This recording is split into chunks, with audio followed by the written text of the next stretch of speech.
So today we are going to review the Civil War and Reconstruction. I'm going to do two separate videos for that. So this is the one over the Civil War, and it's actually going to be really quick. So interestingly enough, even though the Civil War is by many considered the defining moment in U.S. history, perhaps at least if not the defining moment, one of maybe two or three defining moments. Um, in our history. There are usually not a ton of questions on the STAAR test over the Civil War. And so we're going to review over some of the key events and focus on just a few things here. All right, one thing that is really helpful is just to make sure you have understanding, because all sorts of different questions and just even understanding anything about the Civil War, you need to understand some of the key players. And for our sake, we're really just going to focus on two key players: Abraham Lincoln being the President of the United States, or also referred to as the President of the Union, and General Ulysses S. Grant is one of the major generals for the United States during the Civil War, ultimately becoming in charge of the entire Army of the Potomac. But the South, on the other hand, is the president of the Confederacy is Jefferson Davis, and the general for the general over the armies of Northern Virginia is Robert E. Lee. And so these are the two key people for the Union: Abraham Lincoln, Ulysses S. Grant; the Confederacy, Jefferson Davis, and Robert E. Lee. And then finally, this is actually really this is one of those things that's pretty important for you to understand is just kind of the differences between the North and the South and the advantages and disadvantages.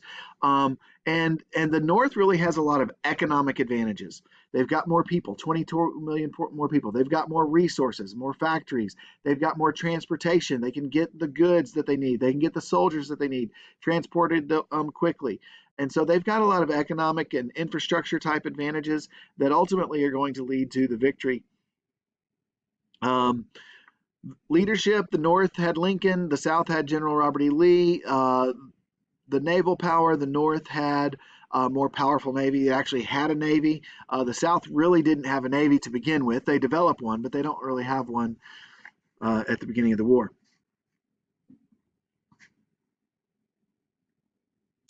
One of the things that is sometimes asked about is not by name of the Anaconda Plan, but there is discussion about one of the strategies of the North, which is to blockade the trade of the South. In other words, they put naval ships outside all the major ports and even some of the smaller ports as the war goes on, to stop trade, to stop any trade from going in or out of the South. They don't want the South to be able to sell their cotton in particular to Europe and then use that to get supplies to fight the war.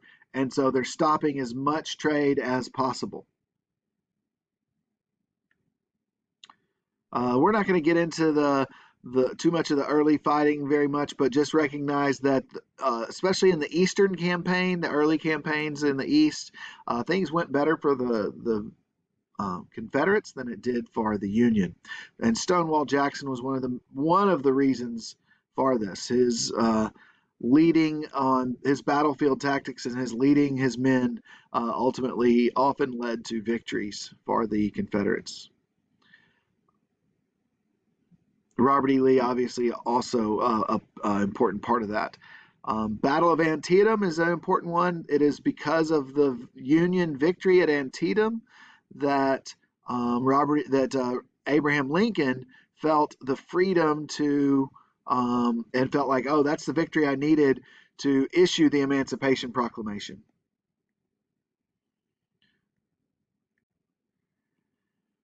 The Emancipation Proclamation does several things, but the main thing it does is it declares the slaves people that are enslaved in the Confederacy free. It does not actually do that to those people that are enslaved in the border states, but it does in the Confederate states. This changes, in a sense, it might seem obvious at this point, but at that point it wasn't necessarily. This changes kind of the goals of the war from not just a matter of preserving the Union and bringing the southern states back into the Union, but a war to end slavery. And then once it becomes that, Britain and France are not going to join in with the South and become their allies, which they were considering.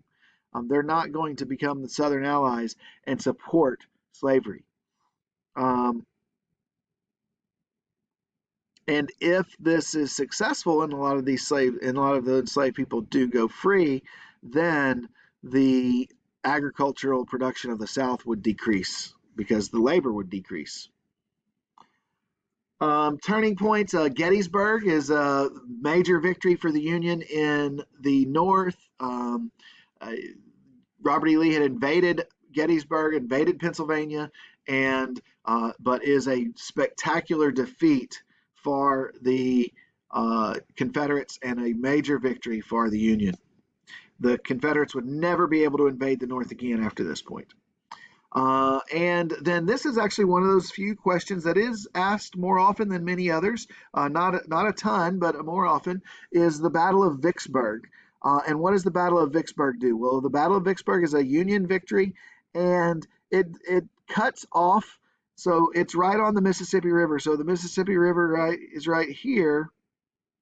The Vicksburg is the last major stronghold that the South has on the Mississippi River. And so the Union's going to control the Mississippi River, which divides the Confederacy in half, and, or I should say, divides it in two. It's not exactly that it divides it in half. It divides it in two pieces. And there's a lot of supplies over here that they need to get to the east where there's a lot of fighting going on. And that's going to be much more difficult without control of the Mississippi River.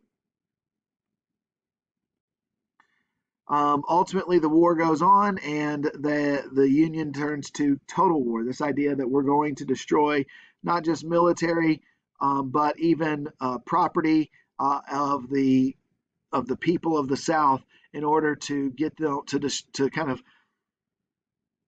to break their will and their willingness to continue the fight. And this is done through the March to the Sea, where they tear up railroad lines, they destroy homes and things of that nature as well. Mostly they're still focused on economic things like fields and cattle and any kind of livestock. But those things, not all of that was going to be military. Some of that would certainly be used by the civilian population in the South. But that was all part of what they were going to destroy.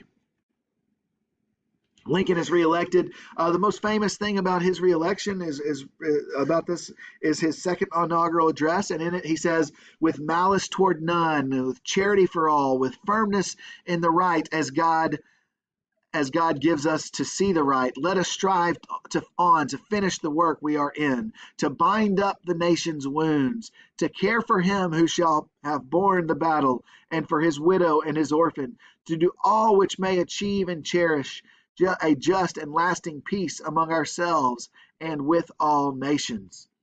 And so this is in March of 1865 that he gives this address.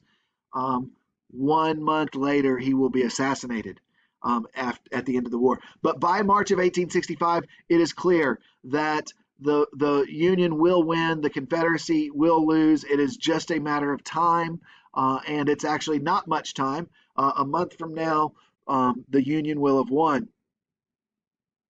But and so he is just in this address. He is saying he's using his ability as a leader to forge a view and a vision, a compassionate vision to, hey, we need to come together again, and bind up the wounds that have been that this war has caused. And so that's the second inaugural address. And then finally, one of the big things here, the last big thing, and this is also something that is sometimes tested, is the last is where General Robert E. Lee surrenders to General Ulysses S. Grant, and it is in the town of Appomattox Courthouse. The name of the town is Appomattox Courthouse. They're not in a courthouse; they're actually in somebody's house, and they're signing the surrender papers and the agreement, basically, that they came up with to surrender. And this is the ultimate. This is basically the end of the war. There's some battles that happen after this because news doesn't travel everywhere right away, and some people are stubborn and still are like, well, he may have given up, but we're not giving up, kind of thing. But this is the last really major battle, and this signals the end of the war. And so, with this, the war is over. Um, After this, we have what is called Reconstruction. So that is your review over the Civil War.